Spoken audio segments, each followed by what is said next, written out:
So our present problem is we have been given with two circles. First one is s dash is equals to 0. That's x square plus y square minus 8x plus 6y is equals to 24. And the second one is s double dash is equals to 0 with the equation x square plus y square minus 4x plus 3 is equals to 0. A variable circle s is equals to 0 touches s dash is equals to 0 internally and s double dash is equals to 0 externally. We need to show that the center of the variable circle s is equals to 0 will describe an ellipse, and we need also have to find the eccentricity of this generated ellipse. So let us firstly have an idea.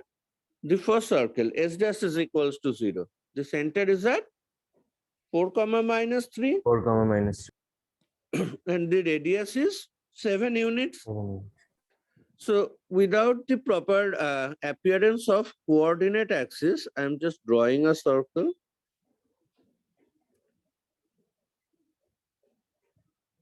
So let us believe the center is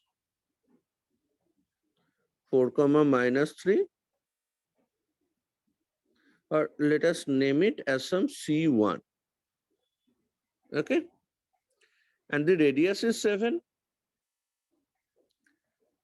How is the second circle? The center is at 2 comma 0 and radius is 1 unit. 1 unit. Okay.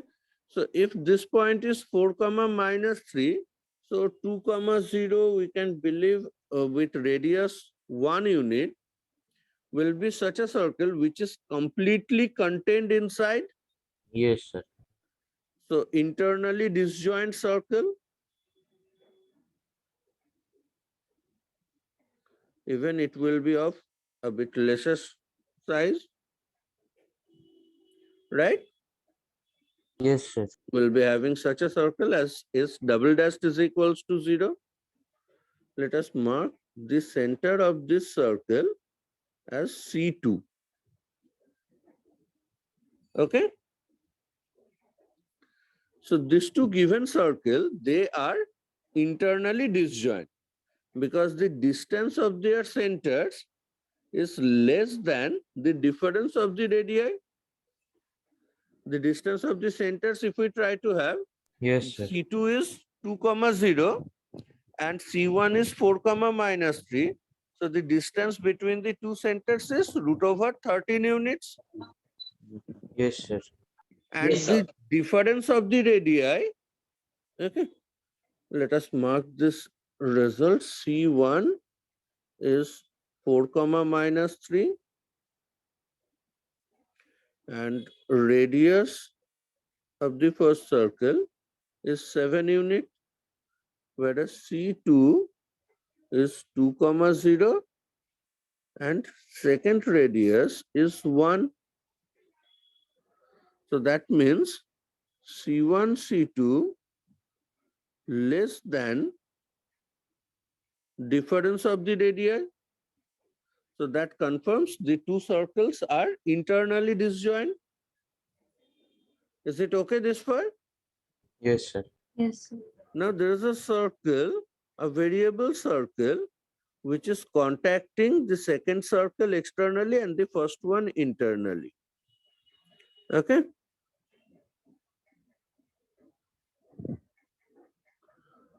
So I can think of one such circle like this. Yes, sir. Let us consider the center is C and radius is R. Okay, sorry, not C1, it's just C and the radius is R. So that means if we join the centers,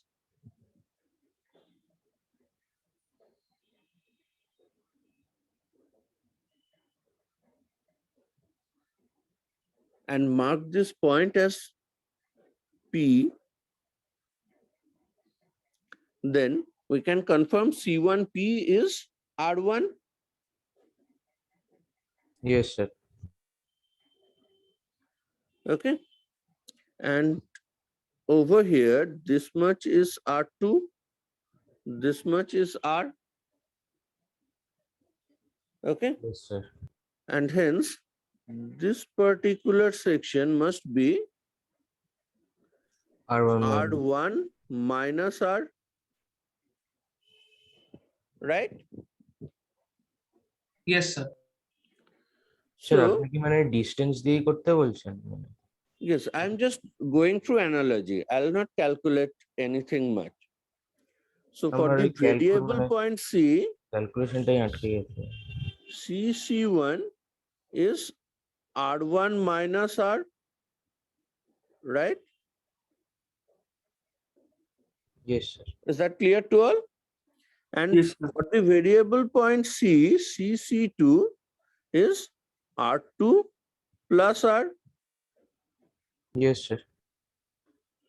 Now C is a variable point, but C1 and C2 are fixed points, right? Yes sir. So if we Yes, add sir. 1 and 2,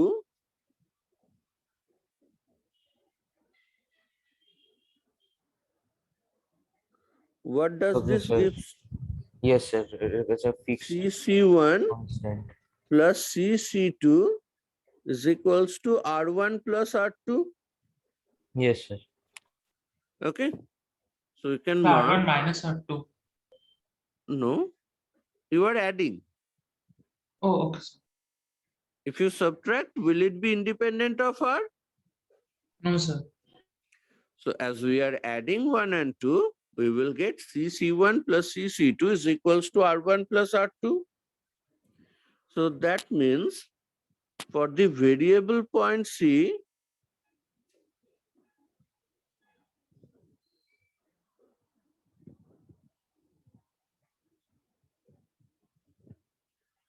sum of its distances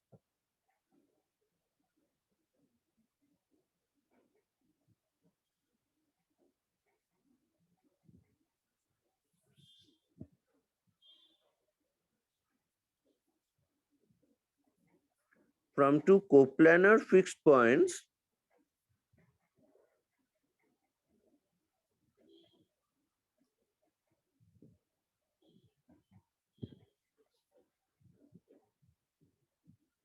C1 and C2 is always a constant more than C1, C2 distance, right? So a variable point C is varying in a plane such that sum of its distances from two coplanar fixed points C1 and C2 is always a constant more than the distance between the fixed points. Is that sufficient to conclude that C will describe an ellipse? Yes, sir. With C1 and C2 as the focus. Very good. So that confirms C will describe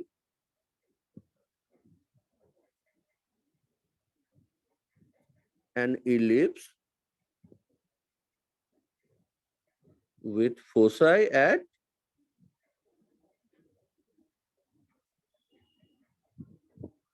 C1 and C2, right? That confirms for the ellipse 2AE will be C1, C2, which is nothing but root 13 as per the given information.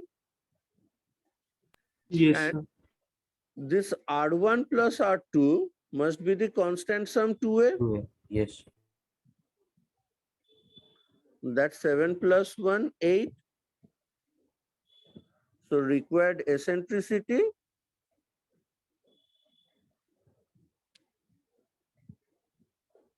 is going to be 2AE divided by 2A,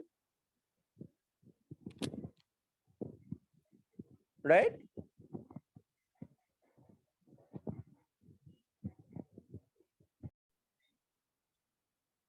So after having this solution, as I said you earlier, that whatever we have written in the solution, that's mostly for decorum maintaining. Once you understood that analogy, we will be solving it just by the last two lines. So let us target a similar question. So we have been given with if root over x square plus y square plus 8x plus 16 plus root over x square plus y square minus 6y plus 9 is equals to 5, then find the locus of variable point P having coordinate x comma y. So how we can identify this given information? As per the question, P x comma y is a variable point which satisfy root over x square plus y square plus 8x plus 16. What's the alternate way of writing the same? X plus 4 whole square plus y square. Very good. So that means we are thinking of distance of x comma y from minus 4 comma 0, Yes, sir. right? Yes, sir. How we can represent the second one? Sir, x square plus y minus 3 whole square. Very good. So it's x square plus y minus 3 whole square. That is distance of x comma y from 0 comma 3. 0,3. And what is said about the sum? 5. 5 units. So that means it's again a variable point varying such that sum of its distances from two fixed coplanar points is a constant, right? Yes, sir. So does that mean we are going to get an ellipse again? No, sir. And why it won't be? Sir, because the distance between the points minus 4 comma 0 and 0 comma 3 itself is 5 units. Very good. Again, the line So the segment. 2 points we have got minus 4 comma 0 and 0 comma 3. They are exactly 5 units away, right? Yes, sir. Yes. So as this distance is exactly 5 units, so that means I can think of, if I mark this point as A and this point as B. So as per the description, what we have got is PA plus PB is exactly AB. This could have described as an ellipse if this sum we have got over here is more than AB, then only we can get ellipse. With A and B are two foci. But over here, the constant sum we are getting is exactly AB, and hence the locus of P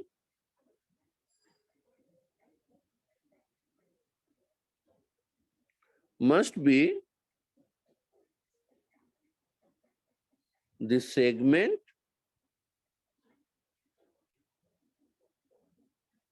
joining A with B.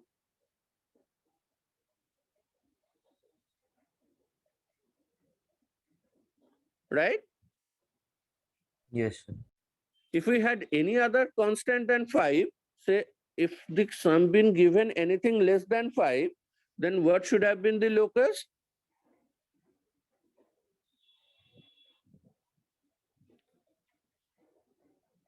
Can we have any such point for which this No, sum sir. is less than 5?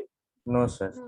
So if we had anything less than 5, then the locus would have been null set. Means no point from the plane would have satisfied that.